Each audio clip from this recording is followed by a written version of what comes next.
We saw two managers today that like playing football, but a lot of the goals came from balls in behind and runners in behind. You always need that in a team, and teams are obsessed now with playing in between and coming in the pocket and playing in front of teams. But what we saw today was balls in the box, balls in behind, chasing lost causes, and that's where the goals came from ultimately. Yeah, it is, and I guess Ruben Amorim at this point would have had his head in his hands, but it's all about the United reaction, and they did manage to draw themselves level. Sam Morsley came back into the team, and he was a bit unlucky, but it was a great delivery, wasn't it, from Bruno Fernandes? Yeah, you can say unlucky, but sometimes the delivery forces mistakes, or it forces a lot of anxiety within a back line, and that's what you saw there. Great delivery, but also Xerxes' position at the front post, making it difficult to see the ball coming in. And this another one, another unbelievable delivery. Got on the ball, it was fastest to the ball in the box, good finish, but again, it's all about the delivery into the box. And if you look at any league across the world, at any point, any season, the teams at the best set pieces are at the top of the league, the teams at the worst are at the bottom, whether that be corners, free kicks. And it's so important to have a Bruno in the team to deliver. That's what I was going to say. I mean, Alex Palmer's unlucky there with his 2 saves, but when you've got somebody that can deliver a ball like Bruno Fernandes, we saw it on several occasions here this evening, anything is actually possible. Yeah, it is, and again, I'm sure Ruben Amorim is frustrated in the fact that he has to play Bruno so deep in his team because he's so vital in terms of creativity. You want to get him closer to the opposition goal. He's playing very much deeper, still impacting the game, but he want to get people back to be able to fill that road in the middle of the pitch to push him further forward, I'm sure. Yeah, and I think the first half, if you look at Dorgu and Garnacho, who were back in the team, I think if you look at the link up between them both, I think there's positives to be taken there. They were the 2 best players for me in the first half of United, causing all sorts of problems down this left-hand side. So, unfortunate to get sent off and then taken off straight away. But it was positive signs from them. Yeah. That's the thing. Dorgu was playing well, wasn't he? But it was a tackle on Hutchison that ended up being a straight red card. I mean, can you have any arguments with this one, Rio? I don't think so. No, I don't think there's any arguments at all. It's a bad touch, and he slides in there on a slippery surface. I don't think there's any malice in it. I think he was genuinely going for the ball. But when you're going in with your studs up, the rules today suggest that you can't do that. So.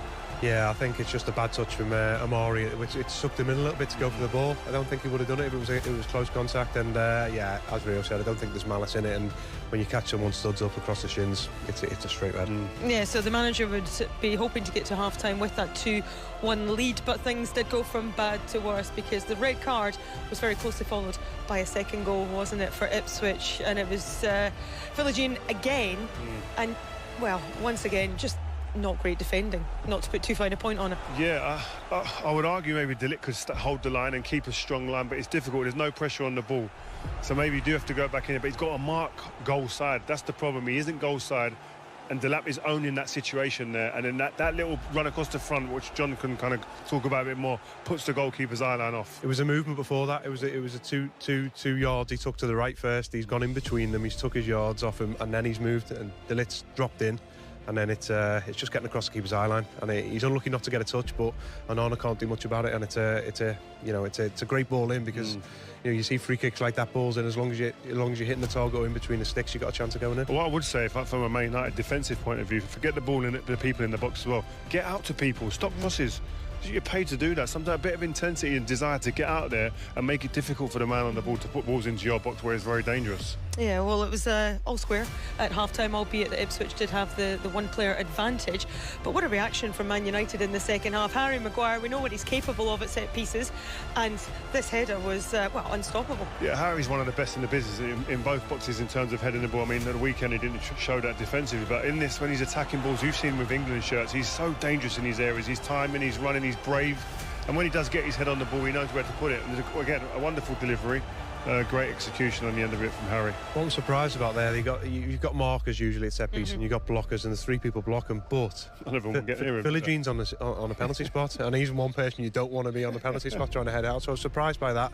Good finish, good desire to show and get on the end of set pieces. So a well-worked corner routine. United were also able to hold on to that lead for the duration of the second half, but it wasn't just about scoring goals as far as Harry Maguire was concerned, because we spoke about De Ligt, didn't we, before the game, and these two players had a great tussle. De Ligt trying to get the better of him, Maguire obviously tracking him every stretch of the way, obviously well aware of the danger that he could pose if he was able to get in behind. Yeah, well, listen, before every game, especially as a centre half, you go, who am I going to be alongside today playing against? And De Ligt was going to be the guy around the 2 centre halves, especially especially.